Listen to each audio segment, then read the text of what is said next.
ఈ అవినీతి పరాకాష్ట ఏ స్థాయికి చేరిందంటే ఇవాళ మైనింగ్ శాఖలో ఉన్నటువంటి ఒక మంచి ఐఏఎస్ అధికారి సెలవులో వెళ్ళిపోయాడు. డైరెక్టర్ గారు ఎందుకు వెళ్ళిపోయాడు సెలవులో?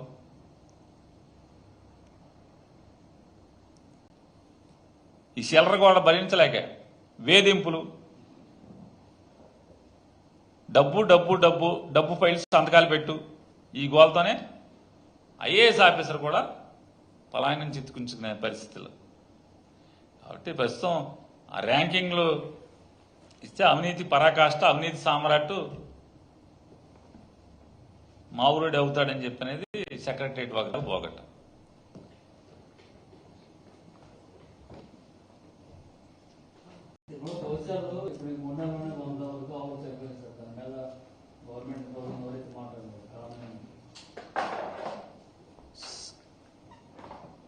గవర్నమెంట్ మాట్లాడదు,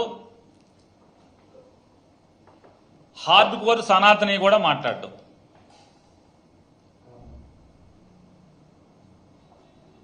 అదే జగన్మోహన్ రెడ్డి గారు కనుక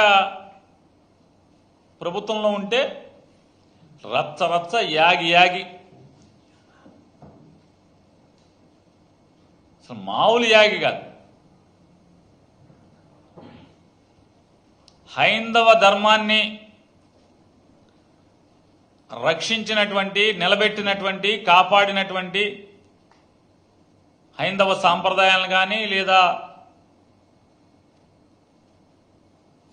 ధర్మాన్ని కానీ ఆంధ్రప్రదేశ్ రాష్ట్రంలో పెంపొందించడంలో కానీ దోహదపడినటువంటి ప్రభుత్వం జగన్మోహన్ రెడ్డి గారి ప్రభుత్వం.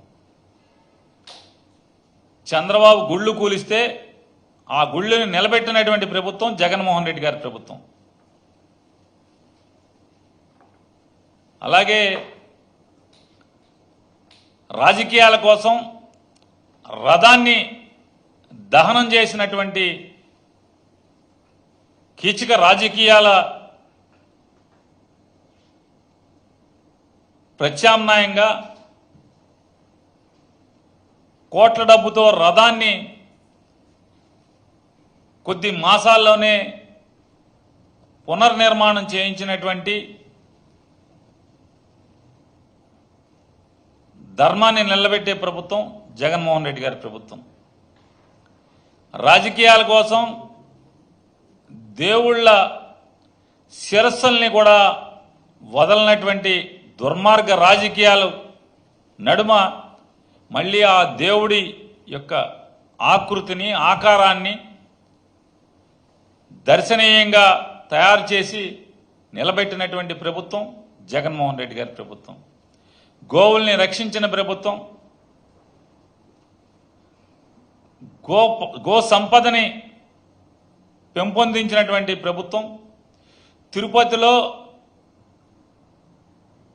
గోవుల యొక్క ప్రాధాన్యతని, విశిష్టతని పెంపొందించినటువంటి ప్రభుత్వం జగన్మోహన్ రెడ్డి గారి ప్రభుత్వం.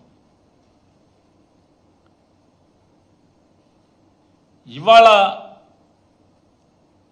ఎన్ని నీతి కబుర్లు చెప్పినా, ఎంత కాషాయ బట్టలు ఒంటికి చుట్టుకు తిరిగినా మనసులో హైందవ ధర్మం పట్ల, హైందవ ఆచారాల పట్ల ఇసుమంత అయినా విలువివ్వనటువంటి వ్యక్తులు రాజ్యమేలుతున్నప్పుడు ఇలాంటి సంఘటనలు జరిగితే ఇలాగే స్పందన లేనటువంటి ప్రభుత్వం నుంచి మాట కూడా లేనటువంటి దౌర్భాగ్య స్థితులు నెలకొంటాయనేది మనకి ఇటన్నిటికీ తార్కాణం.